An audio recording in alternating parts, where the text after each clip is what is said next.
This is a mock interview conducted by Forum IAS Academy at New Delhi. The interview panel includes eminent professors, retired bureaucrats, and other luminaries. The objective of the program is to acquaint the candidate with the format and expectations of the personality test conducted by UPSC.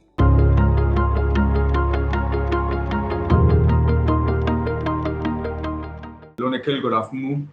How are you doing? I'm doing well, sir. Thank you. So, you have taken the booster shot of COVID, of vaccine? Not yet, sir. It's not been 9 months since my second dose, so I'm waiting for that.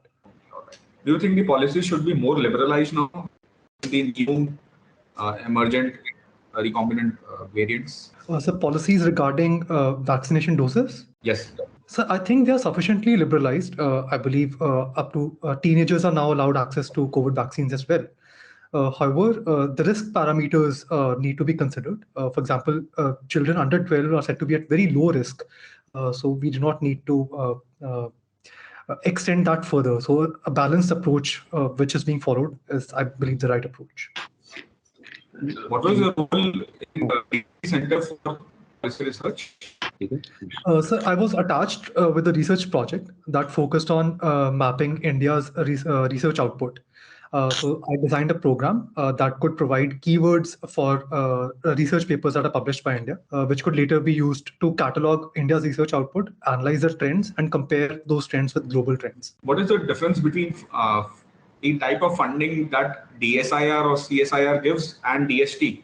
Sir, TFIR, I believe, is an autonomous body.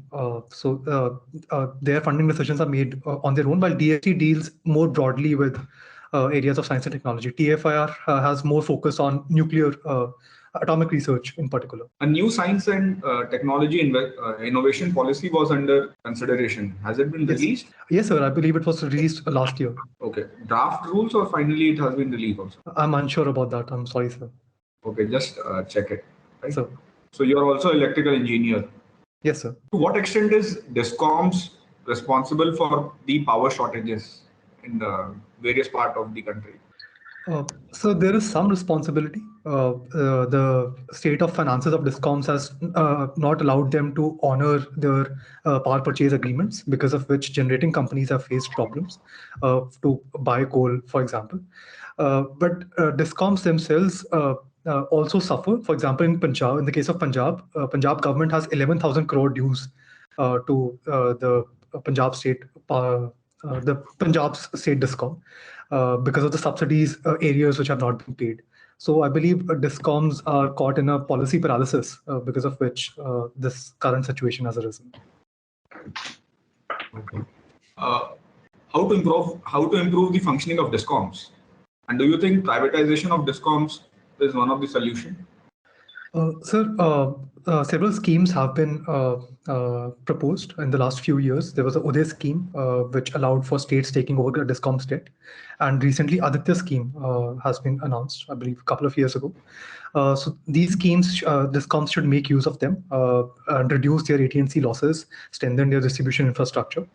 And also the temporary boost in finances that is being given should be used as a foundation for more sustainable state of finances. But in that, the state governments need to play an equally enabling role by having no areas. So could you please repeat the second part of the question? I'm sorry, I missed out on that. Privatization of DISCOMs, how will it help? Can it help?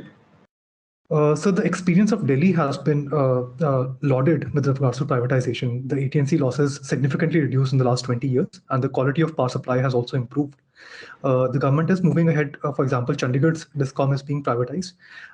There are certain technical issues. For example, the kind of each household being able to choose any DISCOM at any point in time during the day may cause some load balancing issues. So those need to be sorted before we introduce the concept of privatization of DISCOMs at a mass scale. Okay. Why did RBI hike the rates? So RBI's monetary policy mandate requires it to maintain the inflation rate at 4 plus minus 2%. And inflation rate has been above 6% in the last few months. And in the next 1 to 2 years, RBI projects inflation rate being very close to that number. Also, inflation expectations, according to RBI survey, are also increasing, which may have a compounding effect on demand and supply side of the economy. So considering these factors, it has decided to hike the interest rates. why the e-rickshaws don't catch fire and why the EV two-wheelers are catching fire? So I'm not exactly aware of the difference that is leading to this outcome. I'm sorry. Okay. Why you want to join civil services? So the job profile of civil servant is very unique. The government allows you the opportunity to make decisions in public interest, deal with a wide variety of situations, dimensions across the range of your service from the ground up to the highest policy-making levels. This profile is not an offer anywhere, and I believe I'm a person well suited to this profile. Okay, one last question. How was PM's visit to Europe and which countries did he visit? So the PM's visit was very successful, especially considering putting across India's point of view with regards to the Ukraine crisis.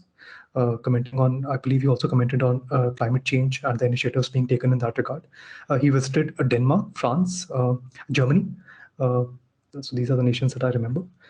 And everywhere, the kind of response that he received from the diaspora and the national leaders was very encouraging regarding India's position on the global stage. Okay, thank you. Thank you, sir. कुमुद जी आप sir आप पूछ लो. अच्छा ठीक है. Nikhil, nice hearing you again. So, You are from mathematics. Yes, sir. And you are electrical engineer. Why not electrical engineering subject for you in the civil? So I looked at the mathematics syllabus, and the syllabus includes also elements from 11th and 12th standard. So I just had a higher comfort level being more familiar with those subjects for a longer period of time. So people used to say that physics and mathematics are higher scoring subjects, but they hardly take these subjects. Any reason? So there's a huge divergence between physics, maths, and the general studies papers. And the limited time that we get between prelims and mains, the amount of practice that physics and maths requires, it's either 0 or 100. There is very little scope for partial marking. So considering those risks, people have avoided taking this option. How long you are taking this this civil services exam? So this is my 6th attempt. And you are taking physics time and again? So mathematics, yes, sir. Mathematics, yeah. Yes, sir. So you might be getting good time even because you have taken good preparation earlier also and this time also. Absolutely, sir. It has been helpful to me this time. But mathematics requires constant practice. In one of my attempts, I made the mistake of being more complacent with regards to my mathematics skills, and my score suffered. So that's a mistake that I avoided this time. What kind of project analysis you used to do in IIT Delhi between 17 to 19? What kind of works you used to do? So there was this project that focused on comparing India's research output in different fields. For example, electric vehicles, agricultural research, other areas. Map it. What are the areas that India is publishing papers in, and how is it comparing with the global research output in those areas? So I wrote a program that could input a research paper's abstract and find the relevant keywords that research areas that paper deals with, so that we could then query any keyword, for example, electric vehicles or maize, wheat, etc., and find out which are the institutes working on that area. How has the research output changed over the last 20 years, 30 years? Was the world ahead of us, or were we ahead of the world in that particular area? So these analysis, it provides for any policymaker to decide future funding decisions. How do you think that these electrical vehicles, they will be good for India? Yes, sir. Electric vehicles are a tremendous opportunity. Economically and environmentally, how they will be better? So environmentally, lower emissions are a significant benefit. Secondly, they also have a longer life. So they improve, they reduce the material consumption, which is also beneficial for environment. Economically, reducing dependence on crude oil would be very beneficial. Secondly, electric vehicles, sir, are the future. In the next 20 years, the world will move to electric vehicles. And if India can establish a strong manufacturing base, we can displace Korea, Japan, Germany as the major players in the automobile sector as well. The battery's life is the concern, and even what we saw in Reva, we have earlier a vehicle with us, and we could not succeed much. And for so many years, we are already taking this research forward, and we are not utilizing it. And I think this way we have a long way to go to come to the conclusion that the electrical vehicle will be better. Sir, I agree that Riva was a good vehicle that unfortunately could not succeed. However, I believe it was ahead of its time. The policy environment was not as yet conducive. India was also not in a position to finance the infrastructure and the incentives that encouraging this market requires. In the last 2 to 3 years, the policies that we have seen from central government and state governments in terms of financing this infrastructure and very targeted way. For example, in Maharashtra, I believe 9 cities have been selected where initially the battery charging infrastructure would be developed so as to so that there's sufficient density for the concerned population to be able to transition to electric vehicles without fearing running out of battery. So such targeted policy measures, I believe, will make this a success. And battery technology is improving day by day. So I believe all things are coming together for electric vehicles today.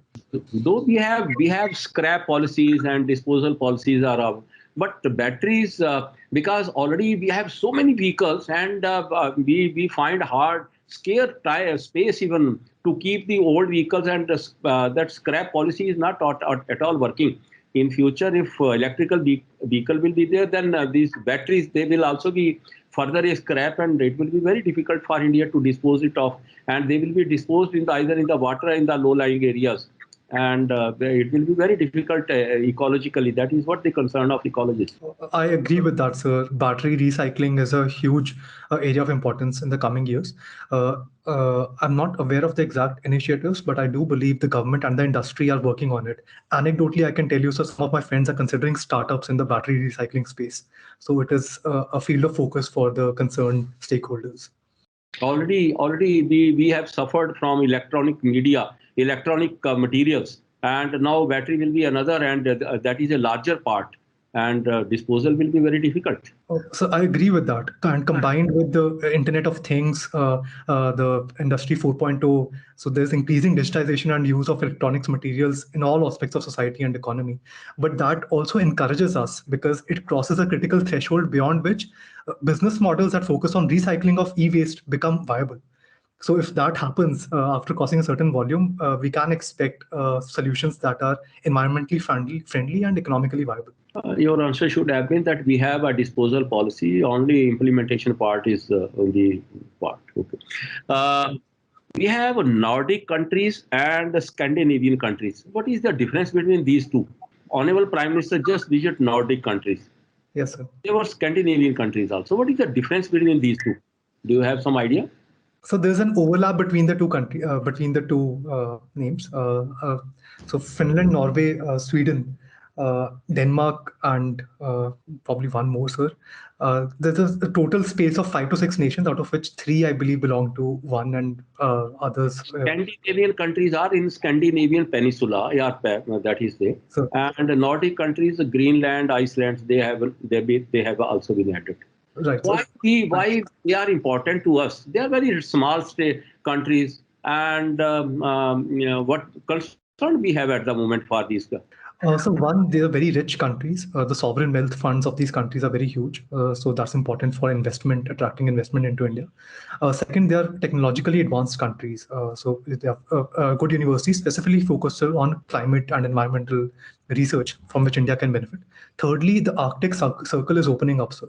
And these countries have access to that area, and India can benefit from cooperating in that regard as well. Good. Especially because they require clean energy. They are very good in clean, and even they imported Reva car from India also. And important, their democracy is very mature. They are not, and they are very good countries. And why India is very close to France at the moment? Honorable Prime Minister is visiting France also.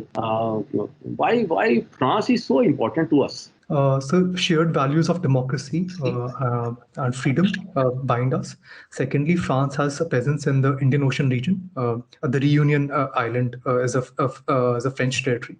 And with regards to Indo-Pacific, France is important. France has also participated in certain regional initiatives I believe Indian Ocean Rim Association France has become a part of, so it is contributing to. Why India? France is not associated to Indian Ocean. It is Pacific. So, so the Reunion Island, I believe, is a French territory. That can provide us help in, for example, setting up listening observatories or monitoring the sea lanes of communication and Chinese activities in that area. But recently, France has one of the companies of France has refused something submarine deal or something like that.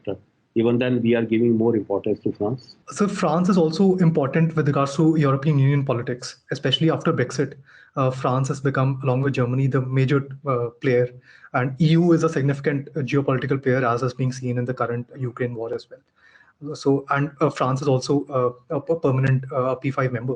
So all of these factors, I believe, contribute to France's importance. Yeah, important is France has never criticized India for even Pakistan also, and now for nuclear explosion which we tested in 1998 or something like that.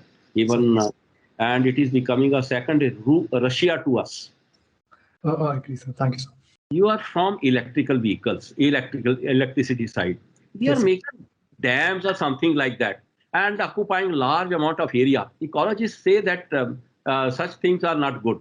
How to tackle such problems of reducing land use for hydel powers or something like that? Sir, unfortunately, the damming, the process of construction of dams, the gravity dams requires damming of rivers up to a great height, which involves submergence of surrounding areas. So alternative dam designs could be considered in the relevant areas, especially those which are ecologically, biodiversity-wise more important. For example, small dams like run-of-the-river projects have been considered in Jammu and Kashmir in the northeast, where there's a threat of earthquakes, there's a higher ecological threat. Secondly, I believe the focus on dams has reduced in the last few years, in the last few decades, as we have shifting focus to solar energy and wind energy, and thereby extracting our need for renewable energy. Recently, there was a case in Uttarakhand where the dam was washed away, and that was how to get rid of such things. You have no idea about that particular dam in Uttarakhand in the rainy season? Yes, sir. I forget the name of the dam, unfortunately, sir, but I do remember the specific incident. Specifically with Uttarakhand, the problems that are emerging are cloudbursts, glacial lake outburst floods, which we are unable to detect in time. And maintenance of dams has also been a concern. So India is taking initiatives. There's a dam safety bill that was recently brought up, which establishes new committees and places responsibility on dam owners to undertake these measures. Regarding GLOFs and cloudbursts, there are electronic instruments being designed that can detect, for example, variation in pressure at the bottom of glacial lakes. So we can detect any disturbance there. And cloudbursts, we have Doppler radars we are putting in so that we can detect. That way, we should not be very near to the very high mountains, such dams. That should be, I agree with that, sir. Geologically, there should be a proper check. Okay, last. You are from mathematics, and when we see the tax collections, either GST or income tax, we are always very good mathematically. But sociologically, we are not good. Sir. Do you agree with it? So if I understand you correctly, you are referring to direct tax and indirect tax proportion. No, my point is, basically, mathematically, we say that the tax is, we are collecting the tax in large numbers. GST, 0.68 lakh crore. Income tax also but when we see the people who are contributing to it, that is not changed. That is almost same. And we are not increasing the tax net on the people. If we see the people who are buying vehicles or something like that, they are large in number, but they are not in the tax slabs or something like that. So that's my point. How to get rid of it? How to increase the tax, net tax base, increase the tax net on the people? So one of the reasons in my view for this has been that indirect tax and direct tax have not talked to each other, the data that they had. So now with the introduction of GST, we do know how much companies are earning, who are the owners of those companies, what are the returns that those owners are showing. So use of data analytics comprehensively on both direct tax and indirect tax data. I believe there's a software that's developed called Netra by the CBDT, and GST itself through e-invoicing is getting to know all the transactions that are taking place, which has also led to the increase in buoyancy and revenues this year. So there are measures that are being taken, sir, to identify defaulters. Secondly, sir, India is still a developing country. A large proportion of our population works in the informal sector and does not earn enough to be in the formal tax bracket. So while tax evasion is a problem, the larger issue is increasing the incomes of the bottom section of the population so that they can be a part of the tax net and hence have that sense of purchasing power of the people is very high. If you go to any, people are ready to buy liquor, people are ready to buy everything, but they don't want to be into that tax net. They don't want to contribute to the development of the nation. I agree, sir. There's a tendency to underreport income, underreport transaction size. And now that, sir, in my view, sir, one initiative that I would propose is focusing on local governments. Because in local governments, we can see a direct influence of our taxes being used for local area infrastructure like roads, streetlights, drainage, etc. So if we can strengthen our local body finances and people can find trust in government that their taxed money is used efficiently, that would also hopefully improve the approach towards union government taxes. Why income tax and GST people don't go to the village or go to the city or go to suburban area, approach the people that this money which you are keeping in the cash and you are not showing, that is not going to contribute much, and if you have a tax base, then it will be utilized for your benefit. Your roads will be good. You will get a good hospitals or something like that. Why don't we go like this to approach the people? So I completely agree with that. The Honorable Prime Minister himself emphasizes a Jan Andolan approach in which people are mobilized as a whole to contribute to the development of the nation. That was successful in, for example, LPG Give It Up campaign. So similarly, so people, if they are motivated and they are encouraged to take a financial loss for the benefit of the nation, people have done that in the LPG campaign. We should definitely work on this approach, sir, to improve this metric. 2000 note, it has encroached all the economy of us.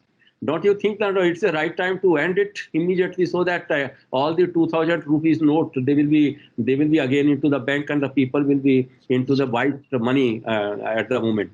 Sir, I agree. I believe when after demonetization, this was a stopgap measure because suddenly all the money had come out of the economy and they needed to resupply the economy, and that was faster to do with 2000 rupee notes. But I believe RBI did limit the supply of 2000 rupee notes, and in recent years there have not been many. Whatever 2000 notes are there now, they are in the almiras. Like, so I do not know what the exact proportion is between 2000 rupee notes and the 500 rupee notes, but I would be hesitant to create another large-scale disruption in economic activity. We did see after 2016 a significant shock to especially the informal sector. So while that is an important objective to check these tax evaders, but banning the notes would be too disruptive. Yeah. Kumudji, please. Thank you, sir. Mr. Nikhil, Sir. an engineer from IIT Delhi, Sir. aspiring for a civil service career in civil services. Yes, sir. Don't you think that we will be wasting a very good engineer, and we are not sure whether we will be getting a good civil servant or not? Sir, I would humbly submit that a tech-savvy civil servant is something that the government would gain. I intend to use my knowledge. How your knowledge of engineering will help us help the country as a civil servant? So I believe because of my background, I have a greater comfort level, a greater affinity with technology and data, and the increasing role in society, economy, in all aspects that would help me in better. Okay, if you will be appointed in the Indian Defence Account Service, sir, then how this knowledge of technology, electrical engineering especially, will help us out? Sir, I would agree that electrical engineering would probably not be as useful in the IDAS. It's all right. Your That is very interesting and very good. You worked as NSS intern at Center for Legislative Research and Advocacy. So, When was it? In which year? so through the center. Okay, your voice got disrupted in between, and I did not hear the answer. So through this organization, Center for Legislative Research, I was attached with an honorable MP of Rajya Sabha, for whom I framed questions for the question. With whom you were attached? So Mr. Varinder Singh Bajwa from Punjab. From Punjab. Yes, sir. Okay, what you learned from being associated with him? Sir, I did not get the chance to interact with the Honorable MP as much. My job was framing questions for the question hour by reading the news of the day. So that way, I've learned a lot about policy making process. He was a minister? No, sir. He was a Rajya Sabha MP. From He was a Rajya Sabha MP. Yes. Okay. How frequently he used to ask questions? Sir, I worked during the recess period, but he did submit. So I had one question which was submitted, which was selected for submission to the. Okay, sorry. Okay, as you worked as an intern, you worked with an MP.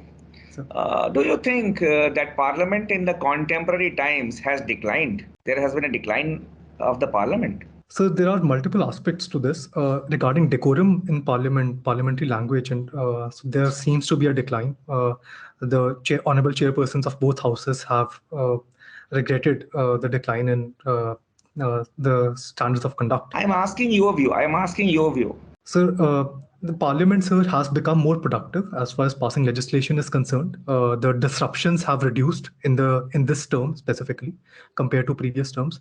However, the quality of debates seems to have declined from around 30 to 40 years back, for example, in which bills are being passed too quickly without adequate deliberation, and even parliamentary standing committees are not meeting as frequently, or enough bills are not being passed over. Very good. Nikhil, another thing that I see that you have taken mathematics as an optional paper. Yes, sir. You must have read different theories. Have you read something called game theory in mathematics? Game theory? So I've not studied it in detail, but I do know about it. A bit of it? So game theory is basically deals with how multiple actors would react in a situation which may be cooperative or non-cooperative. So there's very good. It's all right. I have got it. So it is related with applied mathematics. Sir. Okay. Can you relate the game theory with the international relations? If game theory can be applied to international relations? Yes, sir. In terms of deciding our future path, it would be helpful to predict how different nations would react to our particular actions. Or can you give us some example? Yes, sir. For example, Russia deciding to invade Ukraine. It had to decide how European nations and the US would react to such an invasion, considering Europe's dependence on on Russian gas supply.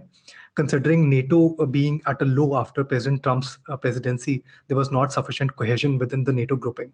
So how much would the disruption caused by Russia's invasion of Ukraine would encourage coming together of NATO alliance in a coherent and a cohesive response versus Russia? Okay, sorry. So let us come to some another topic. Which flagship programs of the government of India has been the most successful one, according to you? So I believe Swachh Bharat Abhiyan and the Ujjwala campaign, LPG cylinder campaign. I had asked only one. So I would say Swachh Bharat Abhiyan. Swachh Bharat Abhiyan, but if you move, if you travel, and you will see that how Swachh India has become. Don't you think that Digital India is more successful than this Swachh Bharat Abhiyan? Sir, I agree. Digital India has been very successful in terms of Jan Dhan and DBT. However, in Swachh Bharat, the focus on eliminating open defecation, sir, that was, I believe, still there. You travel by the Indian Railways and you will see that India is a big toilet even today. So it is just you are just telling this bookish thing. Sir. One good thing is that it has created awareness among the people. That is especially young generation. That is a good thing of it. Okay, it's all right. That was your view, huh? Then. Have you heard about Mission Karma Yogi? Yes, sir. It's a capacity building program for civil servants initiated by the central government for all central services and state services employees. Okay. What are the attributes of a Karma Yogi civil servant?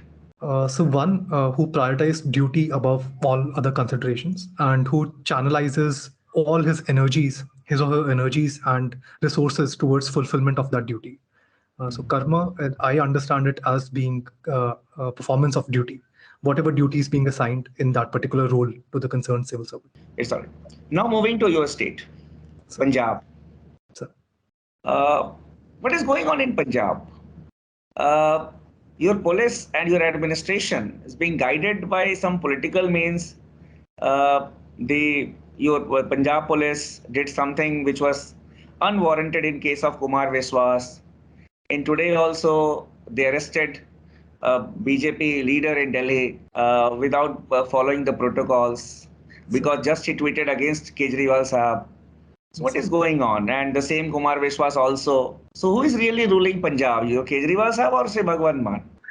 Sir, the decision making in Punjab, it has been very hectic in the last 50 days of the new government. And all decisions have been announced by the Honorable Chief Minister. And his stamp is there on all the activities that ministers are also undertaking. That is a formal thing I am knowing. But the CM of Delhi calling the meeting of the bureaucrats of Punjab in Delhi, then arrest, then we can say the police action against Kumar Viswas, who spoke against Aam Aadmi Party.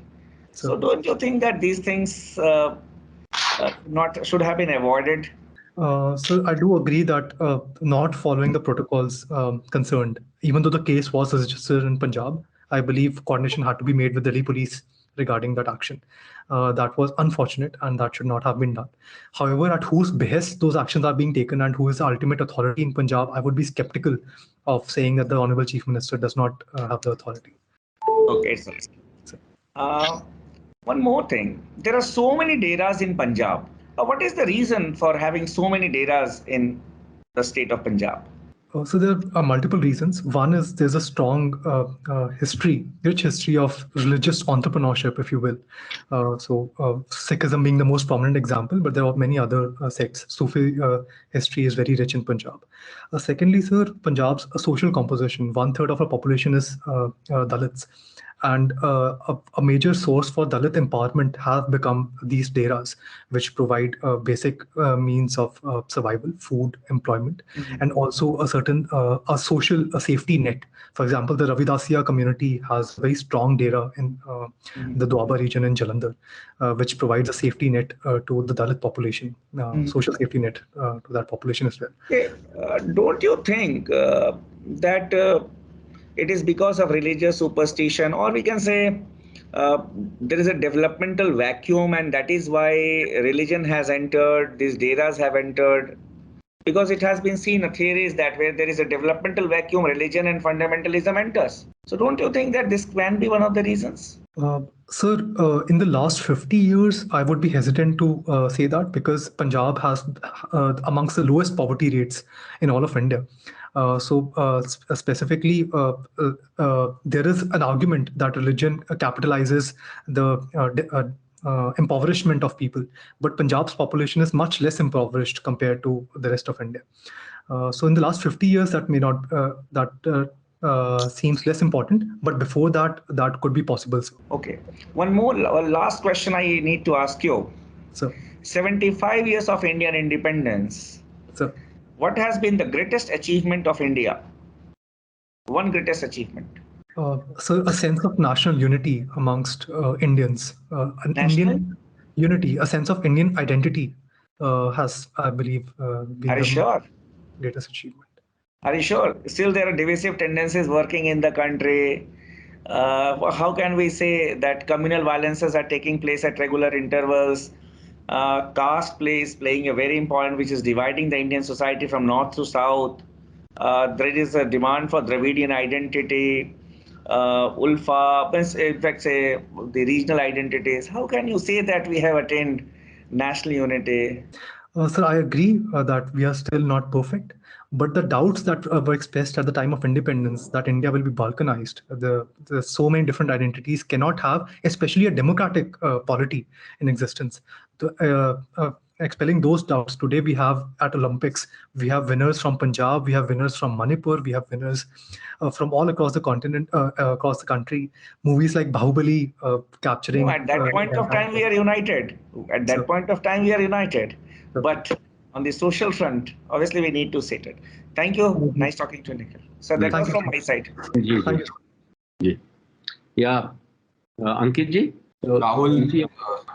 Rahul. Ji. Ravi. Rahul ji. Thank you, sir.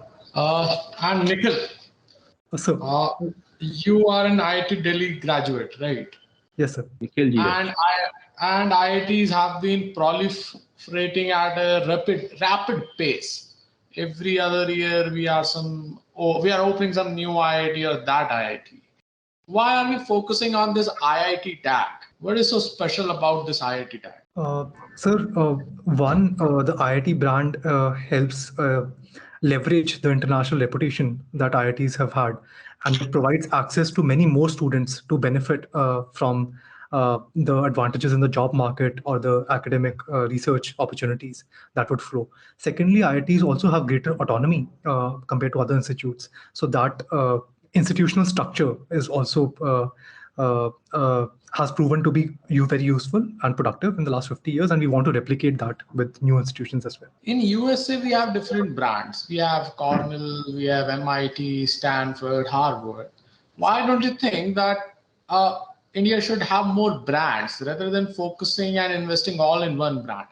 Because, for example, recently IIT Bombay graduate was attacking people in Gorakhpur. So the whole IIT brand comes down. Don't you think it is a better strategy to have more brands? So specifically in the US case, I believe those are private universities that have their own alumni networks and hence their own brand. However, in the University of California system, which is a state education system, that has a single brand, UC system. In the case of IITs, they have really benefited from having a common entrance examination, a common pool of alumni who help each other out in multiple domains. I do agree that individual cases affect IIT reputation, but the advantages of having a unified IIT brand and the strong alumni connections, I believe, far exceed the minor problems caused by individual actors.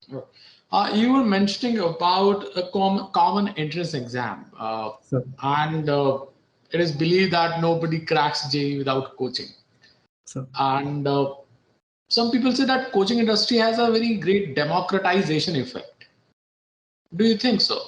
So to some extent that is true. I can tell from personal experience that in Punjab, we had teachers who had taught at the prominent cities like Delhi and Kota, who had come back to Punjab, and we would not have had the opportunities to learn from those teachers had it not been for coaching industry providing those opportunities to those teachers. So in terms of that, even in small towns, tier 3 cities, we have satellite centers of coaching institutions which provide quality facilities. However, the high cost of these programs does not suggest that coaching institutes are democratic institutions. They are primarily profit making entities. So what do you think should be done to regulate the coaching industry?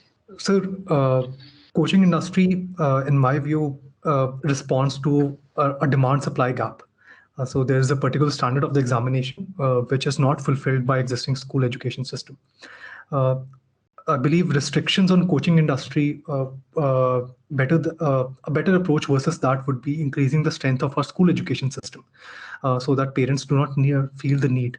Certain exploitative practices like locking in students for the entire duration of 2 years and not having any cancellation policies, any refund policies. Those exploitative practices should be regulated. But as far as the teaching content is concerned, focusing on the kind of exam questions that test conceptual knowledge versus rote learning and the quality of school education system would be more beneficial. So can I say that the very existence of coaching industry is actually a comment on the failure of the Indian public education system? Sir, I would hesitate to regard it as a complete failure. I believe there is a mismatch between what is taught in schools and what is asked in competitive examinations. So that mismatch, for example, in JEE, sir, between JEE and EEE, in my time, IIT JEE and IIT EEE, today JEE mains at advanced.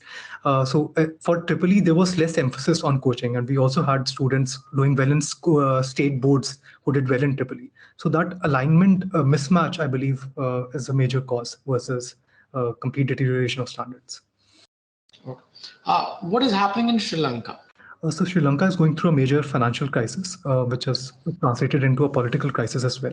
The crisis involves balance of payments crisis, government not being able to pay its debt. It has defaulted on $51 billion, and people not being able to access basic commodities like food and fuel. What are the root causes of Sri Lankan crisis? So there are multiple causes. Due to COVID, tourism and remittances, the foreign exchange earned through that went almost to zero. Government's policies in which there was a tax reduction in 2019, which led to government not being able to fulfill its debt liabilities. Thirdly, investments on certain financially unviable projects called white elephants, which took away which did not provide enough returns to return the debt that was borrowed, especially from China. And fourthly, certain policy measures like a ban on import of chemical fertilizers, commodities on international countries. All of these contributed to the current crisis. Okay, don't you think that given the kind of election promises that were made in Punjab during the recent elections, Punjab can be in the position of Sri Lanka if things continue on the same trajectory? So I do agree that Punjab's presently debt to state GDP ratio is 45%, which is very high compared to other states. It's a concern of subnational bankruptcy. Even though I believe 5 years ago, RBI did stop Punjab's credit line because of Punjab being unable to service its debts. But an exact Sri Lanka-like situation would not emerge because Punjab is supported by the union government and the RBI in that regard. So if the same culture perpetrates in the union also, then such a situation may emerge, you are saying? I agree with that. So there's a concern expressed by the honorable secretaries of the union cabinet as well regarding this area. Okay, tell me, what is fiscal deficit? So fiscal deficit is the gap between total income and total expenditures of the government. So that is the amount that we basically borrow in any given year. Okay, can you tell me what are the major sources of revenue and major targets of expenditure for the state of Punjab? So devolution of taxes from the central pool is a major source of revenue. Its own sources include excise from liquor. We earn a substantial amount. Apart from that, there are certain, for example, mandi taxes, mandi fees. Public procurement is huge in Punjab. That also is a major source of revenue. Can you give some broad view of the composition of the revenue and expenditure? I'm sorry, I sir. think small sources will be great managed. Sir, I will have to read up on that, sir. Okay, no problem. You are a mathematics student. So, okay. Can you tell me what are mean, median, and mode? So there are different ways of calculating or having a sense of the average of any given set of objects. So there are different ways. For example, mean is adding up all the parameter values and dividing by total number. Median is the midpoint. If we plot on a straight line all the values, the midpoint is the median, while mode is the most frequently occurring parameter value in a given set. Okay, if I give you 5 numbers, 1, 2, 3, 4, 5. So, can you calculate the standard deviation of these 5 numbers? Sir, it will be summation of 3 minus 1 whole square whole under root. So it's under square root of 10, I believe. Square root of 10. Yes, sir. Okay. My last question. You play blues guitar, right? Yes, sir. Can you tell the personality who is associated with the blues song "The Thrill Is Gone"? Yes, sir. The great B.B. King. Okay. Thank you. That's it from us. Thank you, sir.